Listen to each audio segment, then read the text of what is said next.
여러분 안녕하십니까? 11월 1일 금요일 뉴스투데이 강원입니다.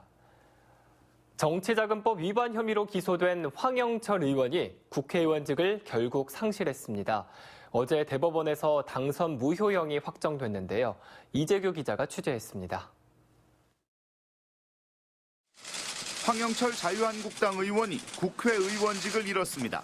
대법원 3부는 정치자금법 위반 등 혐의로 기소된 황 의원에 대한 상고심에서 징역 2년, 집행유예 3년을 선고한 원심을 확정했습니다.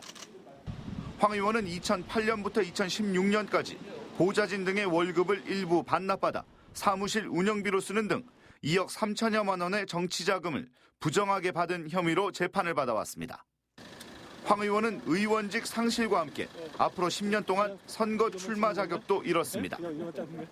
하지만 내년 4.15 총선까지 남은 시간이 1년이 안 돼 철원, 화천, 양구, 인제, 홍천 지역구는 보궐선거 없이 공석인 상태로 남게 됐습니다.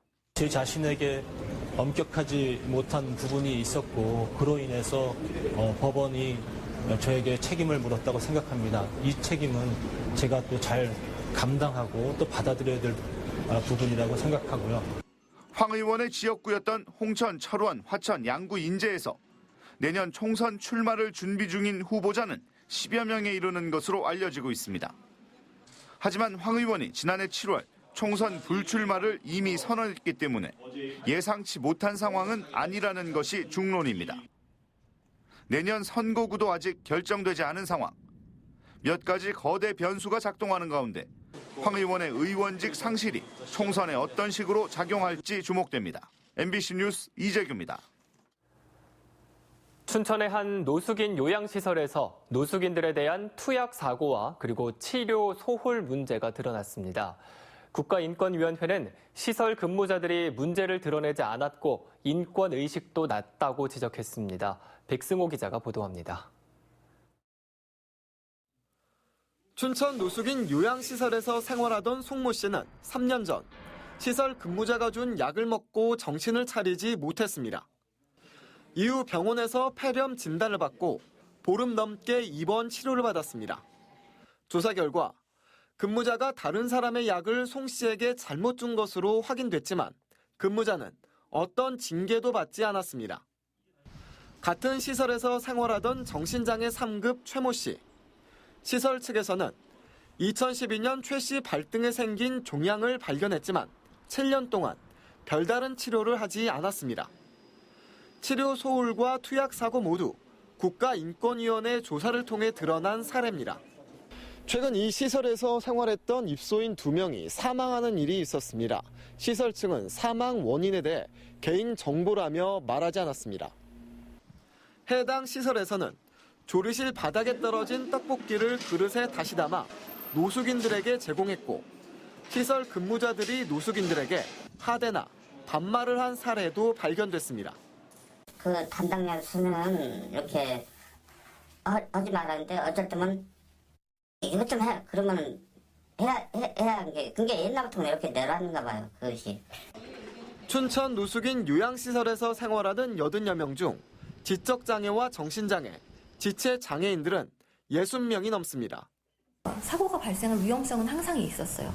그리고 실제로 발생을 했고 좀 구조적인 개선 노력이 필요했는데 그냥 구두로 주의를 줬다. 다시는 그러지 않도록 얘기를 했다. 이 정도로 하고 지나갔거든요. 그거는 말이 안 되죠. 요양시설 근무자들은 인권위 조사에서 노숙인들의 간병을 위해 최선을 다했고 반말의 경우 친근감 있게 한 표현이며 노숙인들을 방임하거나 착취한 일이 없다고 해명했습니다. MBC 뉴스 백소입니다. 해마다 경북 지역의 근해 통발 어선이 강원 앞바다까지 올라와 문어 조업을 벌이면서 도내 어민들이 문제를 제기하고 있습니다. 어선 규모가 큰 데다 어획 강도도 높아서 문어 자원 고갈이 우려되고 있습니다. 이용 기자가 이 어업 지도선 단속 현장에 다녀왔습니다. 이른 새벽 어업 지도선이 삼척 임원항을 떠나 10km 앞바다에 도착합니다. 밝은 불을 비추며 조업하는 어선이 눈에 띕니다. 도내 연안까지 올라와 문어를 잡는 경북 지역 근해 통발 어선입니다.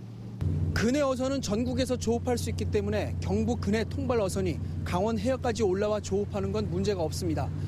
하지만 혹시 발생할지도 모를 불법 어업 행위를 막기 위해 집중 단속이 펼쳐졌습니다. 단속을 위해 배를 멈추라고 사이렌을 울리고 방송까지 하지만 지시에 따르지 않습니다. 한참을 쫓아간 뒤에야 배를 세우고 단속 반원이 직접 어선에 올라가 금지 어종 포획 여부 등을 살펴봅니다. 수색 결과 수조 안에 작은 문어가 보이는데 포획이 금지된 무게 400g 이하의 대문어입니다. 이날 단속에서 이 어선은 200g가량의 어린 문어 2마리를 포획해 보관했다가 수산자원관리법 위반 혐의로 적발됐습니다. 수산자원관리법 제14조 포획 채취금지 위반으로 현장에서 검거되셨고요. 아들이 모르고 낚시려고 한 마리가 아니라 한두 마리 먹는 거 같고 실망 아닙니까 이거는. 작은 거 다 버리라 그랬는데.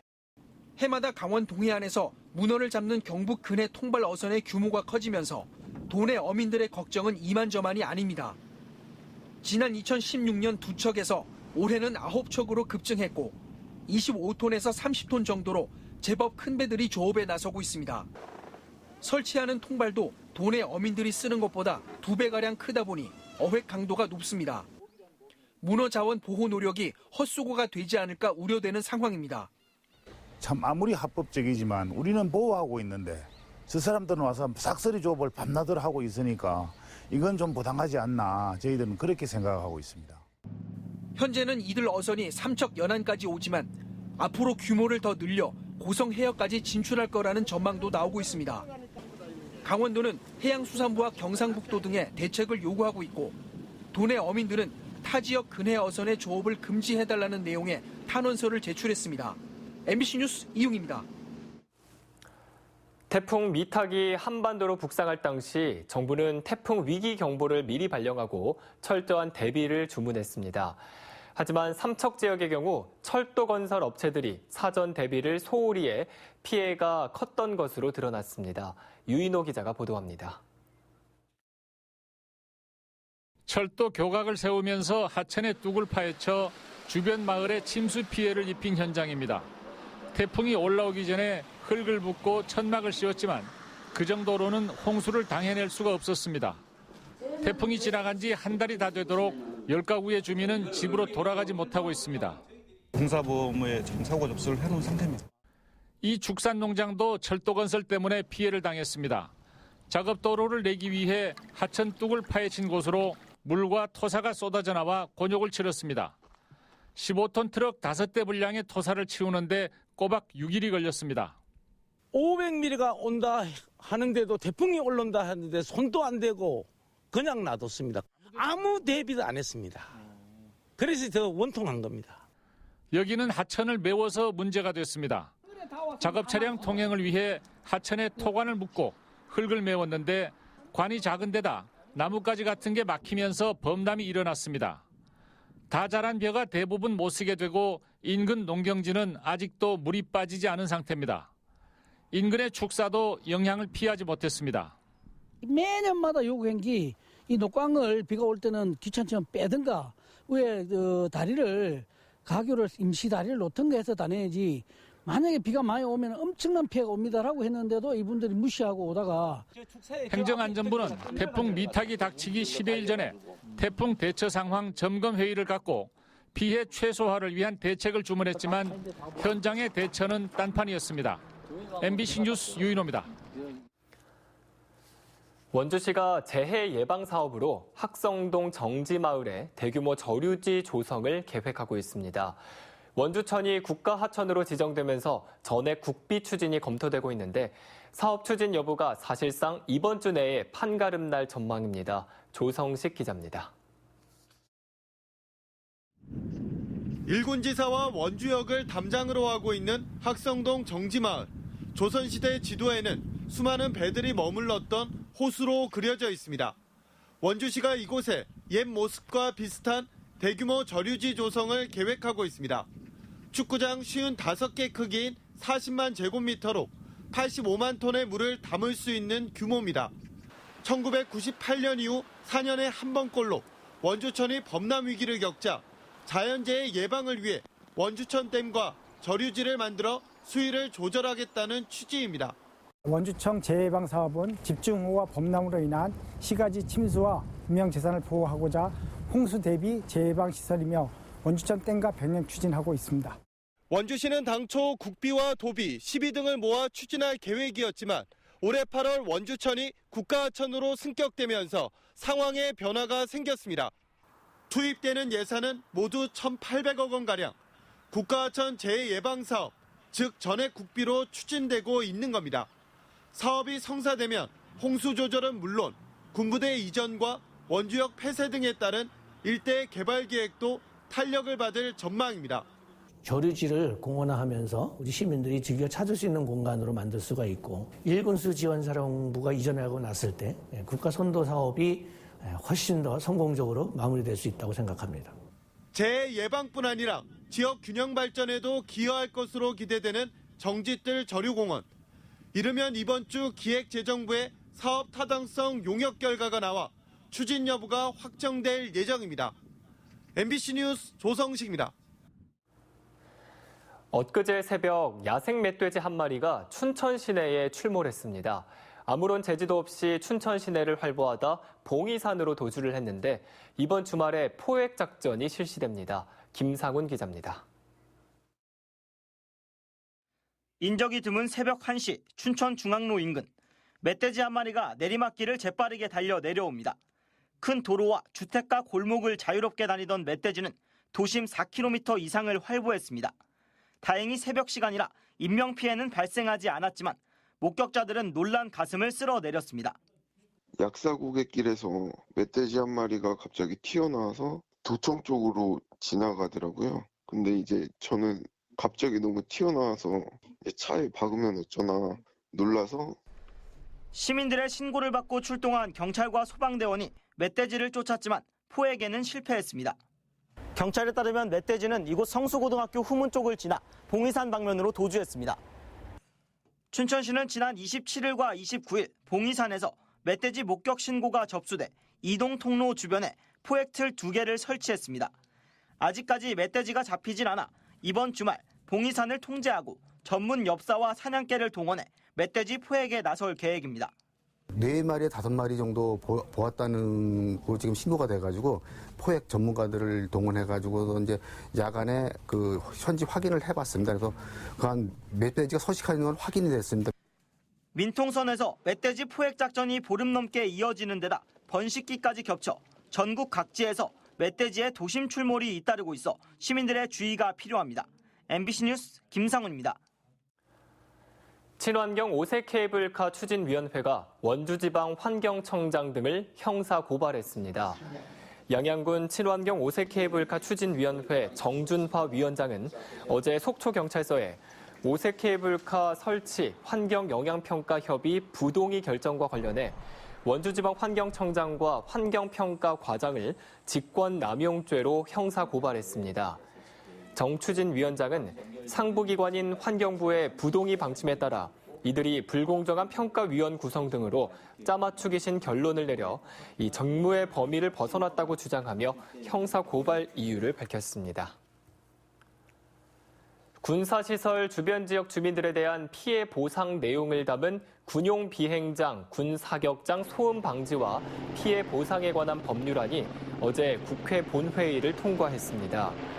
군소음법은 시행령으로 정한 소음 영향도를 기준으로 소음 대책 지역을 지정해 5년마다 소음 방지와 소음 피해 보상 등에 관한 기본 계획 수립 등을 담고 있습니다.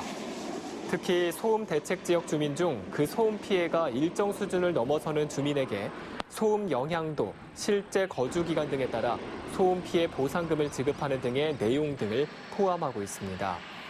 이에 따라 앞으로는 별도의 소송 절차 없이 군 시설 주변 주민들이 손쉽게 보상금을 받을 수 있게 됐습니다. 강원도가 오늘부터 시작되는 가을철 산불 조심 기간을 맞아 단속과 처벌을 강화합니다. 특히 소각 산불을 막기 위해 북부지방산림청 수사대와 시군 간 교차 단속을 벌여 이 지역 주민 봐주기와 온정주의를 막을 계획입니다. 소각 산불 특별관리지역으로 지정된 춘천시에 대해서는 강원도와 춘천시가 합동으로 야간 단속반도 운영할 예정입니다. 최근 5년 동안 도내에서 발생한 산불 가운데 소각 산불이 원인이 된 것은 19%에 달합니다. 태백시가 오투 리조트 지원에 찬성한 강원랜드 전 이사들의 책임 경감을 위해 법원에 제출한 주주총회 소집 허가 여부가 다소 미뤄질 것으로 보입니다. 태백시는 지난달 8일 법원에 주주총회 소집 허가 신청을 냈는데 이후 강원랜드 측이 보충 서면을 제출함에 따라 당초 예정됐던 29일보다 다소 늦어진 11월 초순이나 중순쯤 소집 허가 여부가 결정될 것으로 보입니다. 만일 주총에서 책임 감경안이 의결되면 정관 등에 따라 이사 7명의 손해배상 책임 부담액은 5억 7천만 원 정도가 될 것으로 보입니다. 태풍 미탁 피해 복구를 위한 지방비 부담이 줄어듭니다. 행정안전부는 특별 재난지역으로 선포된 삼척시 등 11개 지역이 지방비로 부담해야 하는 3,987억 원 가운데 2,358억 원을 국비로 추가 지원해 해당 지자체의 부담이 줄어들도록 했습니다. 또 특별 재난지역으로 선포되지 않은 지역 중에 재난지원금 총액이 3천만 원 이상인 지자체에도 사유시설 복구비의 50%를 지원하기로 했습니다. 고성 송지호 해변의 오토 캠핑장이 올해 운영을 마감합니다. 고성군은 지난 5월부터 운영된 송지호 캠핑장이 동절기를 앞두고 노후 데크 교체와 통나무집 수리 등을 위해 오늘부터 폐장한다고 밝혔습니다. 올해 송지호 캠핑장에는 6개월 동안 지난해보다 800여 명이 증가한 2만 3천여 명이 이용한 것으로 나타났습니다. 유치원 입학관리 시스템인 처음학교로가 오늘 오전 9시부터 개통됩니다. 강원도 조례 개정을 통해 올해부터 도내 공사립 등 모든 유치원이 처음학교로를 통해 원화를 모집하며 오늘부터 회원 가입 등의 절차가 가능해집니다. 우선 모집은 오는 5일부터 3일 동안, 그리고 일반 모집은 19일부터 3일 동안 진행됩니다. 처음 학교를 통해 유치원별 모집 요강을 확인하고 입학 희망 유치원을 최대 3곳까지 선택해 지원할 수 있습니다. 원주시 번영회가 강원도청사 이전 신축과 관련해 도민 의견 수렴을 위한 공론화를 촉구했습니다. 원주시 번영회는 기자회견을 열고 각 지자체의 공론화 요구와 유치 의견 발표는 지극히 당연한 것이라며 강원도청 이전 문제는 정치권의 정쟁 대상이 아니라는 성명을 발표했습니다. 또 강원도는 도청 신축 논의를 총선 이후로 미루지 말고 오는 10일까지 공론화 추진 일정을 발표할 것을 요구했습니다.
농업기술과 함께하는 홍천 사과축제가 오늘부터 3일까지 홍천군 도시산림공원 토리숲에서 펼쳐집니다.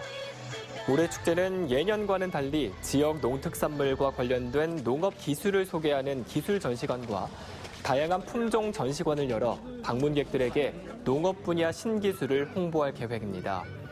이와 함께 사과 소원 등 만들기, 사과 따기 점핑 체험 등 다양한 체험 행사를 비롯해 사과 직거래 장터 등 홍천 사과를 소개하는 프로그램들이 진행될 예정입니다.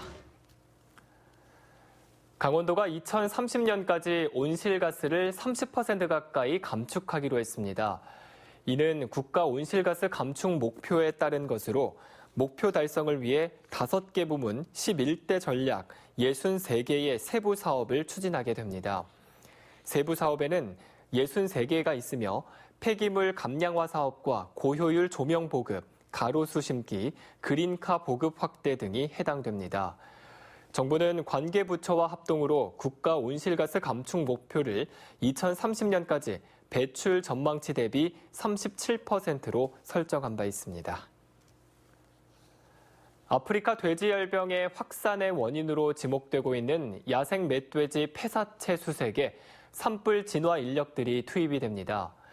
북부지방산림청은 앞으로 3주 동안 산불 진화 인력 160명을 아프리카 돼지열병 발생 지역에 집중적으로 투입해 환경부와 합동으로 멧돼지 폐사체 정밀 수색 활동에 나섭니다. 수색이 안전사고 위험이 높은 민통선 지역에서 진행되는 만큼 안전사고 예방을 위해 수색 인력들이 GPS 단말기를 사용하도록 한다는 계획입니다. 치매 인구가 해마다 증가 추세를 보이고 있는 가운데 춘천시가 예산 80억 원을 들여 치매 전담 치립 요양원을 건립하기로 했습니다. 춘천시에 따르면 국비 등 예산 80억 원을 투입해 2022년까지 춘천시 석사동에 춘천시립 치매 전담형 요양원을 세울 계획입니다. 시설 면적은 3,000제곱미터로 지하 1층부터 지상 3층 규모로 치매 전담형 요양원과 주 야간 보호시설로 운영될 예정입니다. 이상으로 뉴스투데이 강원을 마칩니다. 시청해주신 여러분 고맙습니다.